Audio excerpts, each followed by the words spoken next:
మానుచున్నట్టుగా మీరు మానవద్దు అని చెప్తున్నారు. మనం సమాజంగా ఎప్పుడు కూడతాం? ఇలాంటి కార్యక్రమాలప్పుడు మనం ఈ విధంగా పాటలు పాడి వాక్యము నేర్చుకోవడం ద్వారా దేవునికి సన్నిహితంగా మనం మారగలుగుతాం.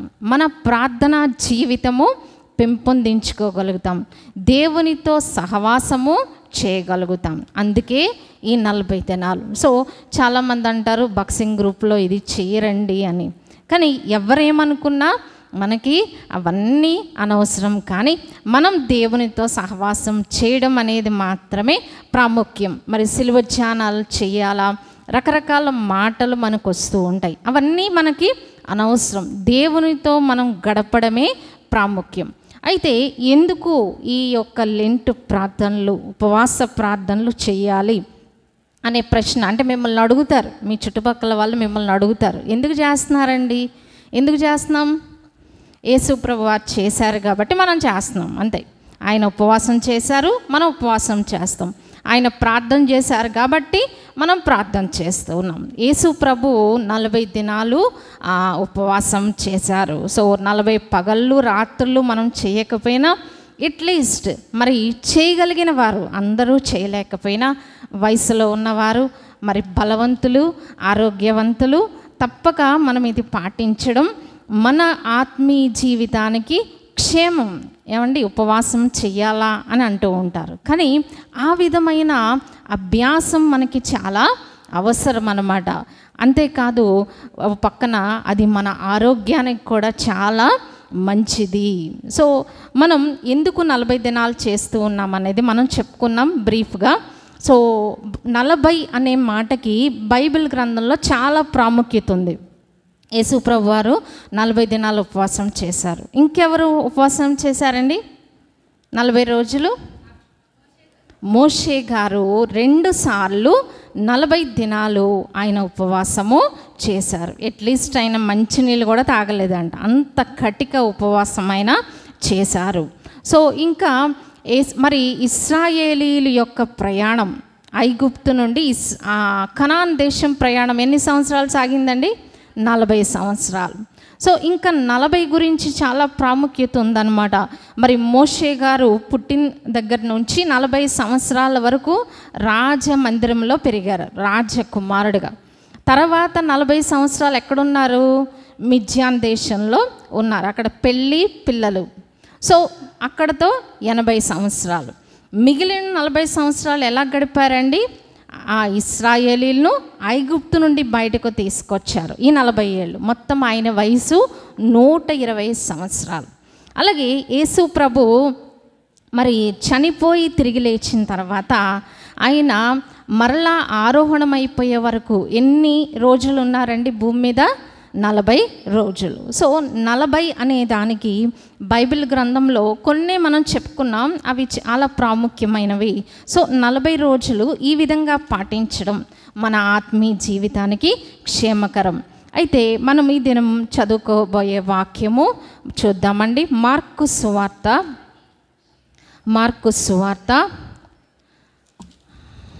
2వ అధ్యాయము. మార్కు సువార్త 2వ అధ్యాయము 21, 22 వచనములు. మత్తయి సువార్త తర్వాత మార్కు సువార్త ఉంటుందండి. మార్కు సువార్త 2వ అధ్యాయము 21, 22 వచనములు మనం చదువుకుందాం. ఎవడును పాత బట్టకు క్రొత్త గుడ్డ మాసిక వేయుడు, వేసిన ఎడల ఆ క్రొత్త మాసిక చేత పాత బట్టను వెలితిపరచును, చినుగు మరి ఎక్కువగును. ఎవడును పాత తిత్తులలో క్రొత్త ద్రాక్షారసము పోయడు, పోసిన ఎడల ద్రాక్షారసము ఆ తిత్తులను పిగుల్చును, రసమును తిత్తులను చెడును. అయితే క్రొత్త ద్రాక్షారసము క్రొత్త తిత్తులలో పోయవలనని చెప్పాను. సో ఈ 40 దినములు మనం వాక్యాలు ఎలా ధ్యానిస్తామంటే, యేసు ప్రభు శిష్యులకి ఏం చెప్పారంట? చాలా ఉపమానాలు చెప్పారు. సో ఇప్పుడు చిన్నపిల్లలకి ఏదన్నా చెప్పాలనుకోండి, మనలాగా వాక్యం చెప్తే అర్థమవుతుందా? అర్థమవుతుంది. వాళ్ళకి ఏం చెప్పాలి? కొన్ని కథలు చెప్పాలి. అలాగే యేసు ప్రభు వారు కూడా శిష్యులకు అర్థం అవ్వడానికి ఏం చేసేవారంట? కొన్ని కథల్లాగా చెప్పేవారు. సో వాటిని కొన్ని కథలను మనం ఉపమానం అంటారు, వాటిని ఇంగ్లీష్లో పారబుల్స్ అంటారు. అవి కొన్ని ధ్యానిస్తాం.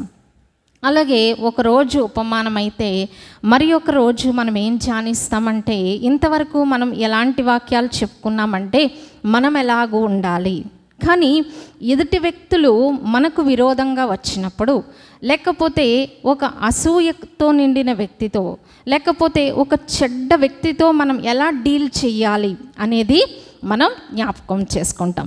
సో మొట్టమొదటిగా ఈ దినం మనం నేర్చుకునేది ఏంటంటే, మార్కు సువార్త 2వ అధ్యాయం 21, 22 వచనాలు మనం చదువుకున్నాం కదా. ఇందులో మనకి 2 విషయాలు కనిపిస్తున్నాయి. ఒకటి ఏంటండి, పాత బట్ట, క్రొత్త బట్ట. తర్వాత రెండవ భాగం ఏంటండి, పాత తిత్తులు, కొత్త తిత్తులు. ఇవి మనం చూస్తూ ఉన్నాం. పాత బట్టలంటే మనకందరికీ తెలుసు. అయితే ఈ పాత బట్టకి ఏం చేయకూడదట, కొత్త బట్ట మాసిక వేయకూడదు. మాసిక అంటే ఏంటండి తెలుసా అందరికీ? ప్యాచ్ అన్నమాట, ప్యాచ్ వర్క్. ఇప్పుడు ప్యాచ్ దేనికి వేస్తారు? టైర్స్ ఏమన్నా పాడైపోయినాయి అనుకోండి, ఏం చేస్తారు, అది నీళ్ళల్లో పెడతాడు. ఎక్కడైతే బుడగలు వస్తున్నాయో దానికి ఏం చేస్తాడు, చిన్ని టైర్ ముక్క కట్ చేసి దానికి ప్యాచ్ వర్క్ చేస్తారనమాట. అయితే ఏదైనా ఒక చోట చిరిగిపోతేనంట పాత బట్టకు పాత బట్టే మాసిక వేయాలి, కొత్త బట్టకు మాసిక వేయకూడదు. వేస్తే ఏమవుతుందట, చినుగు ఎక్కువైపోతుంది అని చెప్తున్నారు. రెండవదిగా మనం చూస్తే ఇక్కడ పాత తిత్తులు, కొత్త తిత్తులు అంటే పూర్వకాలంలో, ఇప్పుడంటే మనకి వాటర్ బాటిల్స్ వచ్చేసినాయి, కానీ పూర్వకాలంలో వాటర్ కోసం ఏం చేసేవారండి, పశువుల యొక్క జంతు చర్మాలను వాళ్ళు బాటిల్స్ లాగా ఉపయోగించేవారు అనమాట. సో అవి కూలింగ్గా ఉంటాయి అన్నమాట. ఎంత ఎడారిలోకి వెళ్ళినా అవి చాలా చల్లగా ఉంటాయి. అయితే వాళ్ళు ద్రాక్షారసాన్ని కూడా అందులో స్టోర్ చేసేవారు అనమాట, వాటర్ బాటిల్ లాగా. అయితే పాత వాటిల్లో కొత్త ద్రాక్షారసం పోస్తే ఏమవుతుందట, చినిగిపోతుంది అని చెప్పారనమాట. ఇక్కడ మనం కొన్ని వీడియోస్ పిక్చర్స్ చూస్తున్నామండి, చూడండి. మొట్టమొదటిగా ఇది పాత గుడ్డకు వాళ్ళు ఏం చేశారండి, క్రొత్త బట్టను మాసిక వేస్తున్నారు, ప్యాచ్ వర్క్ అనమాట. అలా చేస్తే ఏమవుతుందట, చినుగు ఎక్కువైపోతుంది. చూడండి, ఎప్పుడైతే ఇలా చేస్తారో పాతదానికి క్రొత్తది ప్యాచ్ వర్క్ చేస్తామో ఏమవుతుంది, అది చినుగు ఎక్కువైపోతుంది, అంటే ఉన్నది కూడా పాడవుతుంది. సో నెక్స్ట్ అండి, మరి పాత ద్రాక్షారసము, పాత తిత్తులు, అవతల కలర్ మారింది ఏంటండి, పాతది అనమాట, యువతలది కొత్తది. సో ఈ పాత దాంట్లో క్రొత్త ద్రాక్షారసం పోస్తే ఏం జరుగుతుంది, ఇలాగూ పిగిలిపోతుంది అని చెప్తున్నారనమాట. సో దీన్ని బట్టి మనం ఏం నేర్చుకోవచ్చు అంటారు, మనకేమైనా అర్థమైందా అంటే, అసలు యేసు ప్రభువులోనికి రావడం అంటేనే అర్థం ఏంటండి, నూతన జన్మ. అందుకే బాక్సింగ్ గ్రూప్లో ఎవరైనా ఎక్కువ పాస్టర్లు ఎదురైతే ఏమంటారు, నీవు రక్షించబడ్డావా అని అడుగుతారు. అంటే ఏంటండి, క్రొత్త జన్మ నీవు పొందావా. కానీ మన జీవితాల్లో అసలు దేవునిలోనికి రావడమే క్రొత్త జన్మ, దేవుని నమ్ముకున్నామని అర్థమే క్రొత్త జన్మ. అందుకే మరి నికోదేము గారికి ప్రభువారు చెప్తే ఏమన్నారండి, ఎవడైనను క్రొత్తగా జన్మించితేనే కానీ వాడు దేవుని రాజ్యంలో ప్రవేశించడు. సో దేవుని రాజ్యంలోనికి వెళ్ళాలి అంటే మనకి ఏ అర్హత కావాలండి, క్రొత్త జన్మ. కానీ మనం ఏం చేస్తున్నాం, పాత జీవితంలోనే క్రొత్త దాన్ని ప్యాచ్ వర్క్ కింద వేస్తున్నాం. అంటే మన మాటలు మారవు ఏమండి, మన లోపల కపటము మారదు, అసూయ మారదు, ద్వేషము మారదు, కానీ కొన్ని విషయాల్లో మనం ఏం చేస్తున్నాం, మారుతూ ఉన్నాం. అదే ప్యాచ్ వర్క్ అన్నమాట. సో మనం చూస్తున్నాం, మనము పాత జీవితాన్ని మార్చుకోకుండా కొన్ని విషయాలే మార్పు చెందితే అది దేంతో సమానమండి? పాత దానికి మనం ప్యాచ్ వర్క్ చేసినట్టు అన్నమాట. పాత బట్టకు క్రొత్త గుడ్డ మనం ఏం చేస్తున్నాం? మాసిక వేస్తూ ఉన్నాం. దానివల్ల ఏమవుతుంది? చినుగు ఎక్కువైపోతుంది. అంటే మనం జీవితాన్ని మార్చుకోకుండా, అన్ని ఏరియాస్ మార్చుకోకుండా ఏం చేస్తున్నాం? కొంచెమే మారుతున్నాం. దానివల్ల ఏమవుతుంది?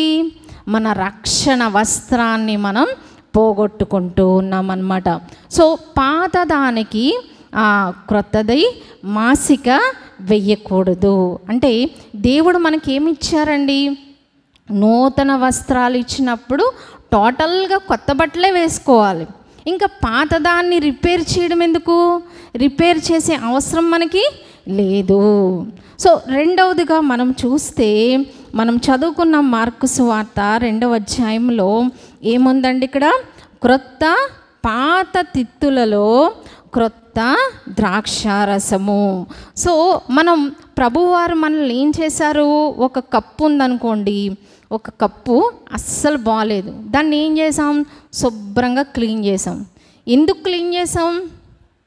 ఏ టీ తాగడానికో క్లీన్ చేసాం. అంటే అందులో మంచి పదార్థం వేసుకుంటామా, చెడ్డ పదార్థం వేసుకుంటామా? మంచిదే వేసుకోవాలి. మరి క్లీన్ చేసిందే అందుకు. యేసు ప్రభు మనకి రక్షణ ఇచ్చారు అంటే దాని అర్థం ఏంటండి? యేసు రక్తము ప్రతి పాపము నుండి మనలను పవిత్రులుగా చేసింది. అయితే ఖాళీగా ఉన్నది ఏం చేయాలి? నింపుకోవాలి. ఏం నింపుకోవాలి? పరిశుద్ధమైనవి మనం నింపుకోవాలి. అంటే దేవుని యొక్క వాక్యము, దేవుని యొక్క సన్నిధి, ఇవన్నీ కూడా మనం నింపుకోవాలి. నింపుకోకపోతే ఏం జరుగుతుందట? అపవిత్రాత్మల గురించి ఇదివరకు మనం చెప్పుకున్నాం. అవి ఎక్కడ తిరుగుతాయంట? నీరు లేని చోట్ల తిరుగుతూ ఉంటాయి. ఒకవేళ దాన్ని వదిలించేసిన తర్వాత అది ఖాళీగా ఉంటే అది ఏం చేస్తుందంట? మరీ చెడ్డవైన 7 దెయ్యాలు తీసుకొచ్చి అందులో శాశ్వతంగా కూర్చుంటుంది అన్నమాట. అంటే మన హృదయం ఖాళీగా ఉండకూడదు. వేటితో నింపుకుంటున్నాం? మనం చూస్తున్నాం. వేటితో నింపుకోవాలి మనం? దేవుని యొక్క వాక్యము, పరిశుద్ధతతో మనము నింపుకోవాలి. ఇప్పుడు చెడ్డ పాత్రలు మనం నింపామనుకోండి, అంటే పాత దాంట్లోకే క్రొత్త ద్రాక్షారసం, అందుకే క్రొత్త మన్నా అన్నారనమాట. క్రొత్త ఆహారము, క్రొత్త ద్రాక్షారసం అన్నారు. అందుకని దేవుడు మనకి ఎప్పుడు ఏమిస్తారంట? క్రొత్త వాటిని ఇస్తూ ఉంటారు. కానీ క్రొత్త వాటిని ఎందులో పోసేస్తున్నాం మనం? పాతది క్లీన్ చేయండి అపరిశుభ్రంగా ఉన్న దాంట్లో వేసేస్తూ ఉన్నాం. అప్పుడు అపరిశుభ్రంగా, ఇప్పుడు కడగని టీ కప్పులో మంచి టీ పోసామనుకోండి, తాగలమా? అస్సలు తాగలేం కదా. అస్సలు మనం దాన్ని అట్లీస్ట్ చూడం. అలాగే గ్లాసు కడగకుండా మలినంగా ఉన్న గ్లాసులో నీళ్ళు పోసుకొని తాగలమా? తాగలేం. అంటే ఈ పాత దాంట్లో మనం ఏం చేస్తున్నాం? రోజు వాక్యం వింటున్నాం, రోజు ప్రార్థన చేసుకుంటున్నాం, దైవ సన్నిధిని అనుభవిస్తూ ఉన్నాం. కానీ జీవితం మారట్లే, మన మాటలు మారట్లే, మన హృదయం మారట్లే, మన తలంపులు మారట్లే, మన యొక్క ఆలోచన విధానం మారట్లే. అదే పాత దాంట్లోకి, అన్క్లీన్గా ఉన్న దాంట్లోకి, అపవిత్రమైన దాంట్లోకి మనం ఏం చేస్తూ ఉన్నాం? నింపుకుంటూ ఉన్నాం. ఖాళీగా ఉంచుకోవట్లేదు ఎవ్వరం, అందరూ నింపుకుంటున్నాం. కానీ మన పాత్ర పరిశుద్ధంగా ఉంటేనే ఏమవుతుందండి? ఆ యొక్క రసము నిలుస్తుంది. అందుకే మనం చదువుకున్నాం వాక్య భాగంలో, మార్కు సువార్త 2వ అధ్యాయంలో 21-22లో ఏమవుతుందట? చినుగేమో ఎక్కువైపోతుంది, ద్రాక్షారసం ఏమవుతుందండి? ద్రాక్షారసము ఆ తిత్తులను పిగుల్చును. గ్రేస్ ఆ వీడియో చూపించు. సో కానీ తర్వాత ఏముందండి? రసమును తిత్తులను చెడును. అయితే క్రొత్త ద్రాక్షారసము క్రొత్త తిత్తులలో పోయవలనని చెప్పెను. Next video. సో క్రొత్త ద్రాక్షారసం ఏం చేయాలండి? క్రొత్త దాంట్లోనే పొయ్యాలి. అంటే మనం వాక్యము చదువుతున్నా, వాక్యాన్ని నింపుకుంటున్నా, మన జీవితం మారకుండా మనం ఎంత భక్తి చేసినా భక్తి వ్యర్థమైపోతుంది. ఇప్పుడు ఒక వాటర్ ట్యూబ్ ఉందనుకోండి, ఆ వాటర్ ట్యూబ్ అస్సలు బాలే, దాని నిండా నాచు ఉంది. మనం దాంతో వాటర్ ఆన్ చేసామనుకోండి, ఎలాంటి వాటర్ వస్తాయి? మురికి వాటర్ వస్తాయి. అలాగే ప్రభువారు మన నుంచి ఫలాలు చూచినప్పుడు ఆ ఫలాలు ఎలా ఉంటున్నాయట? దేవునికి ఇష్టమైనవిగా ఉండడం లేదు. అందుకే మనం చూస్తూ ఉన్నాం. ఈ యొక్క పరిశుద్ధమైన దాంట్లోకి మనం ఏం చేయాలి? పరిశుద్ధమైనదే పోయాలన్నమాట. అప్పుడు ఎలా ఉందండి? అది ట్రాన్స్పరెంట్గా, చక్కగా, చూడడానికి కూడా అందంగా, తాగడానికి వీలుగా ఉంటుంది. సో ఇలాంటి వాటర్ మనకి ఇచ్చారనుకోండి, మనం ఏం చేస్తాం? చక్కగా తాగేస్తాం. కానీ ఈ ఈ పాత్ర క్లీన్ చేయలేదు, దీన్ని శుభ్రపరచలేదు. శుభ్రపరచకుండా ఏం చేశారు? చెడ్డ దాంట్లోనే, పాత దాంట్లో మంచి వాటరు, కొత్త వాటర్ వేశారు. అది మనం తాగలేము. అంటే మన హృదయము దేవుని దృష్టిలో ఎలా ఉందంటారు? ఇలా ఉందా? ఇలా ఉందా? ఈ సిలువ మనకిచ్చే నిరీక్షణ ఏంటంటే, ఒకవేళ మనం ఇలా వస్తే ఎలా వెళ్ళాలి ఇంటికి? క్లీన్గా ఇంటికి మనం వెళ్ళాలి. యేసు రక్తములో మన పాపాలు కడుక్కొని, మన హృదయాన్ని కడుక్కొని, వాక్యము నింపుకున్నా, ప్రార్థన నింపుకున్నా, విశ్వాసం నింపుకున్నా, ఏది నింపుకున్నా ఎలా ఉంటుందండి? అవతల ఉన్న వాటర్ లాగా మనం క్లీన్గా ఉంటాం. దేవుని దృష్టిలో పరిశుద్ధమైన వారిగా ఉంటాము. అంతేకాదు, మనము ఇచ్చే ఆ ప్రేమ, ఇతరులకు మనం చూపించే ఏదేమైనప్పటికీ ఇతరుల కోసం చేసే ప్రార్థన ఎలా ఉంటుందండి? ఫలవంతముగా ఉంటుంది. అంతేగాని మన లోపల చెడుగా పెట్టుకొని పైకి మనం భక్తి చేస్తే ఆ భక్తి వ్యర్థము. అందుకే పాత తిత్తులలో ఏం పోయాలి? క్రొత్త ద్రాక్షారసం పొయ్యకూడదు. పాతదే దానికి సూట్ అనమాట. అంటే ఎలా ఉన్నారో అలా ఉంటే సరిపోతుంది. కానీ నిజంగా మనం మారాము అని చెప్పుకుంటే ఏం చేయాలండి? క్రొత్త పాత్రలో, క్రొత్త హృదయములో ఏం నింపుకోవాలి? వాక్యము, ప్రార్థన, పరిశుద్ధత. అందుకని ఈ క్రొత్తది పాతది గురించి వాక్యంలో ఒక మాట ఉందండి, అది చూచి మనం ముగించుకుందాం. సామెతలు 26వ అధ్యాయం, సామెతల గ్రంథము 26వ అధ్యాయము,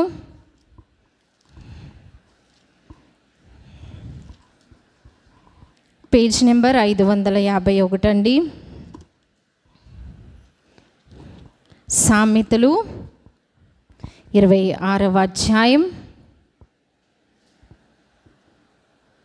23వ వచనం అండి. చెడు హృదయమును, ప్రేమగల మాటలాడు పెదవులను కలిగి ఉండట మంటి పెంకు మీద వెండిపూతతో సమానము. మన హృదయం ఒకవేళ, అంటే ఇప్పుడు చెప్పుకున్నాం, పాత బట్టకు కొత్త బట్ట ప్యాచ్ వర్క్.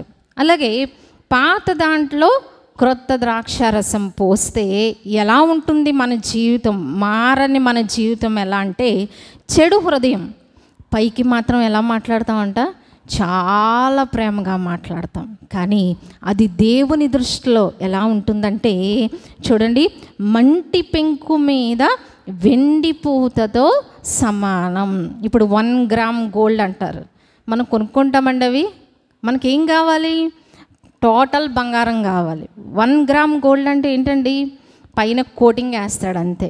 సో మనం అవి ప్రిఫర్ చేయం.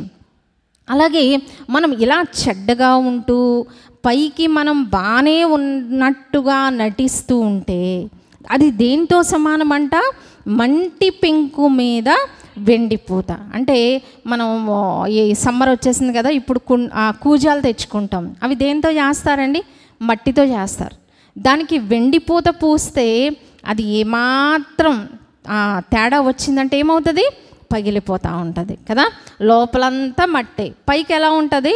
వెండిపూత. అలాగే మన జీవితము కూడా మారకుండా, పరిశుద్ధత లేకుండా, నిజమైన మారు మనస్సు లేకుండా, హృదయాన్ని మార్చుకోకుండా ఉంటే ఎలా ఉంటుందట దేవుని దృష్టిలో? పాత బట్టకు క్రొత్త బట్ట మాసిక వేస్తే ఏమవుతుంది?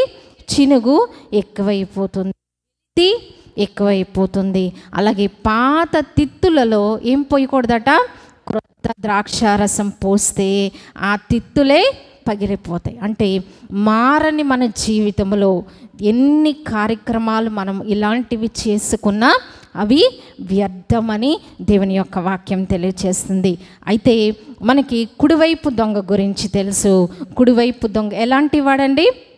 వాడు పాత బట్టలాంటి వాడు, పాత తిత్తి వంటి వాడు. కానీ యేసు ప్రభు దగ్గరకు వచ్చినప్పుడు, యేసు ప్రభు యొక్క సిలువను చూచినప్పుడు తను ఎలా మారిపోయాడు? చక్కగా క్రొత్త ద్రాక్షారసంలాగా, క్రొత్త బట్టలాగా తన జీవితం మారిపోయింది. అలాగే సిలువ ఇచ్చే నిరీక్షణ ఏంటంటే, మనము ఇప్పుడు ఎలాగూ దేవుని సన్నిధికి వచ్చినా ఆయన రక్తం ద్వారా మనం ఇంటికి ఎలా వెళ్ళాలండి? క్రొత్త వారముగా ఇంటికి మనము వెళ్ళాలి. సిలువ ద్వారా ప్రభు అట్టి కృపలు మనందరికీ దయచేయనుగాక. ఆమేన్. దయగల తండ్రి, విన్న మాటలు మాలో ఫలింపచేసి దుష్టుడెత్తుకొని పోకుండా భద్రపరిచి నాయనా విన్న వాక్యమును ప్రతి ఒక్కరిలో నీరు కట్టి ఫలింపచేయమని యేసు నామమున ప్రార్థించి వేడుకొంచున్నాం తండ్రి. ఆమేన్. మనము మరి ప్రార్థన చేసుకుందామండి. రోజుకు ఒకరు ప్రార్థన చేద్దరు. కానీ మరి రేచల్ గారు